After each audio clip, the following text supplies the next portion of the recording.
के इस उपलक्ष्य में मैं सभी को, सभी कटरा वासियों को, सभी देशवासियों को, सभी श्रद्धालुओं को श्री माता वैष्णो देवी श्राइन बोर्ड की ओर से शुभकामनाएं देता हूं और इनवाइट भी करना चाहता हूं, बिकॉज जैसा कि सभी लोगों को उम्मीद रहती है और इंतजार कर रहे होते हैं वो शारदीय नवरात्रों का, क्योंकि विशेष इंतजाम श्री माता वैष्णो देवी श्राइन बोर्ड की तरफ से किए जाते हैं। तो इस साल भी पिछले साल से या पिछले नवरात्रि से मैं कहूँगा आगे बढ़कर कुछ एडिशनल जो इनिशिएटिव्स हैं बोर्ड की तरफ से लिए जा रहे हैं। और सबसे पहले तो रेलवे स्टेशन पर एक नया यात्री पंजीकरण केंद्र, यात्रा रजिस्ट्रेशन काउंटर हम शुरू करने जा रहे हैं और 8 डेडिकेटेड काउंटर्स वहां पर लगाए गए हैं, जिससे कि यात्रा पंजीकरण केंद्रों की कुल संख्या 39 से बढ़कर अब 47 होगी। तो कुल मिलाकर के 47 जगह पर जो यात्री हैं अपना पंजीकरण करा सकते हैं। रेल से आने वाले यात्रियों के लिए ये विशेष सुविधा रहेगी, ताकि वो तुरंत जैसे ही वो रेलवे स्टेशन से एग्जिट करें तो हमारा पंजीकरण केंद्र वहां है और वहां पर काउंटर्स के अलावा जो है वॉशरूम्स की जो सुविधा, पानी की सुविधा, वेटिंग की सुविधा और मदर्स के लिए भी एक स्पेशल रूम, एक डेडिकेटेड रूम तैयार किया गया है,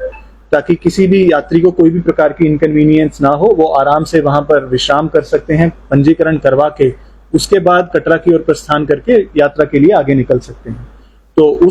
ये जो डेडिकेटेड काउंटर है ये हमें कटरा शहर में भी डीकंजेशन में काफी मदद करेगा, क्योंकि आप सभी लोग जानते हैं कि कटरा शहर में काफी कतारें लगती थी पहले, और काफी जो माध्यमों से हमें ये फीडबैक रहता था कि कैसे हम कतार संख्या के अंदर जो रुकने का जो समय है उसको कम कर सकें और वेटिंग टाइम को कैसे मिनिमाइज करें। उसी की दिशा में इस कदम को उठाया गया है और हमें उम्मीद है कि इस रजिस्ट्रेशन काउंटर के ऑपरेशनल होने से यात्रियों की कन्वीनियंस में काफी वृद्धि होगी और हम किसी भी प्रकार की जो क्यूज हैं वो कटरा में इस बार नहीं देखेंगे इस नवरात्रों के उपलक्ष्य में। उसके अलावा सिक्योरिटी के लिहाज से एक इम्पॉर्टेंट फीचर हम इस नवरात्रि से इंट्रोड्यूस करने जा रहे हैं, बल्कि कल से ही इंट्रोड्यूस करने जा रहे हैं, जिसके अंदर हम RFID कार्ड्स को रिप्लेस कर रहे हैं। क्योंकि RFID कार्ड्स एक सुरक्षा का बड़ा अहम माध्यम था हमारे लिए और जो 2 साल पहले बोर्ड ने इंट्रोड्यूस किया था, जिसके अंदर हर यात्री पंजीकरण के वक्त जब अपनी डिटेल शेयर करता है तो उसको एक कार्ड पहनाया जाता है, जिसके जरिए पूरे यात्रा मार्ग पर हम यात्री की ट्रैकिंग करते हैं और CCTV सर्वेलेंस से भी यात्रा मैनेजमेंट की जाती है। यात्रा कार्ड्स के अंदर सिक्योरिटी के लिहाज से भी जब रिव्यू किया गया तो ऐसा देखा गया कि कई जगह शायद पिल्फरेजेस थी, या शुरू में पायलट बेसिस पर जब कार्ड इंट्रोड्यूस हुए थे तो यात्रियों ने इग्नोरेंस की वजह से वो कार्ड्स वापस नहीं किए थे और काफी सिक्योरिटी में इश्यूज हम फेस कर रहे थे। उसी डायरेक्शंस में आगे बढ़ते हुए माननीय उपराज्यपाल द्वारा इस मुद्दे को पूरी डिटेल में रिव्यू किया गया और उनकी कई लगातार विजिट्स भी हुई पिछले कुछ 2-3 हफ्तों में, और उनके डायरेक्शंस के ऊपर ही इस जो नए यात्री कार्ड को इंट्रोड्यूस किया जा रहा है। तो आपकी जानकारी लिए मैं बताना भी चाहूंगा कि इस किस्म का एक येलो और रेड कलर का कार्ड है, और जो पुराना कार्ड था वो इस तरीके का था। आई थिंक अब तक तो आप सभी लोग अवगत हैं इस तरीके से। इस कार्ड को हम फेज आउट कर रहे हैं, तो ये कार्ड 3 तारीख के बाद से वैलिड नहीं रहेगा। तो जो भी यात्री श्री माता वैष्णो देवी दर्शनों के लिए इस नवरात्रि आएंगे, मतलब 3 तारीख से, वो ये जो हमारा नया कार्ड है, इसी नए कार्ड के जरिए ही यात्रा का जो सफर है वो शुरू कर सकेंगे। पुराने कार्ड्स को हम फेज आउट कर रहे हैं। तो हमारी कोशिश यही है कि जो संख्या नंबर्स फिक्स्ड हैं, 50,000 की जो यात्रा सीलिंग है, उससे ज्यादा यात्री किसी भी समय पर ट्रैक पर ना हो, और जो जोन वाइज भी हमने कैरिंग कैपेसिटीज डिफाइन की हैं, उन कैरिंग कैपेसिटीज को भी स्ट्रिक्टली फॉलो किया जाएगा। तो इस सिक्योरिटी मेजर को इंट्रोड्यूस करना एक इंपॉर्टेंट हमारा जो एजेंडा है इस शारदीय नवरात्रि का बोर्ड की डायरेक्शंस पर, उसको हम इस बार एक्टिवेट करने जा रहे हैं। उसके अलावा जो हमारे स्टैंडर्ड नवरात्रि अरेंजमेंट्स रहते हैं सभी यात्रियों के लिए, वो इस साल भी उसी तरीके से अवेलेबल रहेंगे। चाहे वो भोजनालयों में हमारे व्रत संबंधी जो खाने की व्यवस्था होती है, सभी भोजनालयों में उसी प्रकार से अवेलेबल रहेगी। पीने के पानी की व्यवस्था के भी कुछ काउंटर्स हमने इस साल एडिशनल किए हैं, ताकि किसी प्रकार की इनकन्वीनियंस ना हो। स्वच्छता की हमारी ड्राइव पिछले 2 हफ्ते से बरकरार है, जारी है, और हमारे जितने भी सीनियर ऑफिसर्स हैं सभी सेक्टर्स में, सभी जोन्स में दिन में और रात में इंस्पेक्शंस कर रहे हैं, ताकि जितनी भी यात्री संबंधी व्यवस्थाएं हैं, चाहे वो पीने के पानी की हो, टॉयलेट्स की साफ सफाई हो, लाइटिंग की व्यवस्था हो रात के समय में, उन सभी चीजों पर हम काम कर रहे हैं। जो व्हाइट वॉशिंग और फेस लिफ्टिंग का काम है वो भी तकरीबन मुकम्मल होने जा रहा है और आने वाले 2 दिनों में उसको कंप्लीट कर लिया जाएगा। यात्रियों को देश विदेश से जो फूल लाए जाते हैं, उससे जो साज सजावट होती है, उसकी बड़ी उम्मीद रहती है इस नवरात्रि पे, तो उसका भी काम पिछले 1 हफ्ते से चल रहा है और हमारे पूरे ट्रैक पर जो है साज सजावट हम कल शाम तक, हमारी कोशिश है, या ज्यादा से ज्यादा 2 तारीख तक उसको कंप्लीट करेंगे, ताकि 2 को भी जो यात्री इस बार यात्रा करेंगे, बिकॉज 2 भी छुट्टी आ रही है, तो हम अज्यूम करते हैं कि शायद 2 तारीख से भी उस तरीके का यात्रा की भीड़ हमें देखने को मिलेगी। तो उसके मद्देनजर जो है जो सजावट का काम है वो 2 तारीख को ही हम सब कंप्लीट करेंगे, ताकि यात्रा को किसी प्रकार की प्रॉब्लम ना हो और वो एक अच्छा अनुभव जैसा उम्मीद करते हैं वो अनुभव लेकर के लौटे। सर, इसके साथ ही 3 ऑलरेडी लंगर जो है डेडिकेट यात्री को किए गए हैं और as per the direction of the chairman साहब, एलजी साहब, तो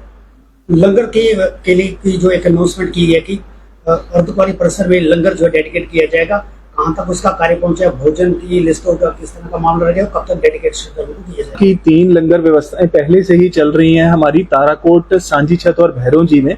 और कुल मिलाकर के अगर हम देखें अमूमन 10 से 12,000 यात्री निरंतर जो है इस लंगर सेवा का लाभ ले रहे हैं। और इसी दिशा में आगे बढ़ते हुए इस बार माननीय अध्यक्ष महोदय ने ये फैसला किया है कि अर्धकुंवारी में भी एक नई लंगर सेवा शुरू की जाए, क्योंकि अर्धकुंवारी एक बहुत ही मुख्य पड़ाव है। चाहे आप बाणगंगा के रास्ते सफर कर रहे हैं, चाहे आप ताराकोट के रास्ते सफर कर रहे हैं, किसी भी माध्यम से सफर कर रहे हैं, तो अर्धकुंवारी जो है एक इंपॉर्टेंट जंक्शन रहता है, जहां लोग शायद कई बार पवित्र गर्भजून गुफा के दर्शन के लिए भी इंतजार कर रहे होते हैं। तो उस पॉइंट पर एक नया जो लंगर सेवा है उसको हम शुरू कर रहे हैं। उसका काम जो है वो जो सिविल कंस्ट्रक्शन पार्ट है वो सारा काम कंप्लीट कर लिया जा चुका है, और 3 तारीख सुबह से पवित्र पहली नवरात्रि के पवित्र दिन पर उसकी हम शुरुआत करेंगे। और जो हमारी नई बिल्डिंग शीतला भवन के नाम से जो हाल ही में जिसका काम कंप्लीट हुआ है, जो एम्प्लॉय अकोमोडेशन है, उसके जो टेरेस लेवल पर इस अर्धकुंवारी के लंगर कॉम्प्लेक्स की शुरुआत की जा रही है।